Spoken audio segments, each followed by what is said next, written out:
ৰাজধানী গুৱাহাটীৰ মাজমজিয়াত দিন দুপৰতে এজন অসমীয়া যুৱকক পৰ্টেলৰ সাংবাদিকক বিহাৰী আক্ৰমণ কৰিছে। এই গোটেই ঘটনাবিলাক আচলতে বিজেপিৰ পৃষ্ঠপোষকতাতে সংঘটিত হৈ আছে আৰু এই ঘটনাবিলাকে এটা ভয়াৱহ অসমীয়া জাতিটোৰ বা অসমৰ ভৱিষ্যতৰ ইংগিত বহন কৰিছে। এতিয়া যিটো বিষয়ক লৈ গোটেই গণ্ডগোলটো হৈছে, আজি যদি আমি চাওঁ যে মূলতঃ পল্টন বজাৰ, উলুবাৰী, চেৰাভট্টি, ফটাশিল আৰু ভৰলুমুখ এই অঞ্চলবিলাকত মুকলিকৈ মদ, ভাং, চুলাই মদ আৰু ড্ৰাগছৰ মুকলি বেহা সংঘটিত হৈ আছে।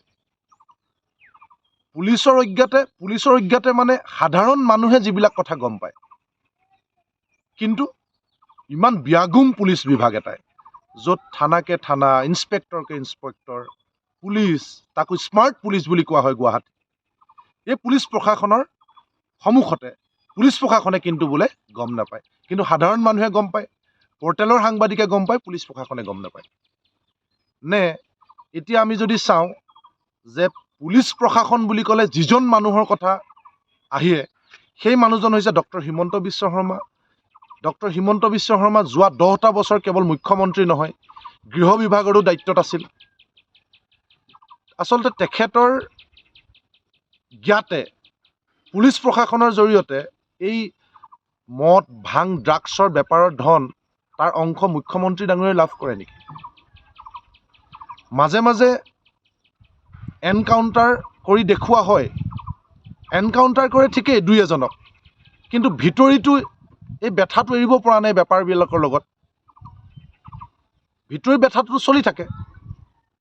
গতিকে এই গোটেই ভৰলুমুখ আৰু পল্টন বজাৰ থানাৰ এৰিয়াৰ ভিতৰতে গোটেই অঞ্চলবিলাক পৰে, য'ত এই ধৰণৰ কাৰবাৰবিলাক সংঘটিত হৈছে আৰু য'ত এই গোটেই বেপাৰ বেহা চলি আছে।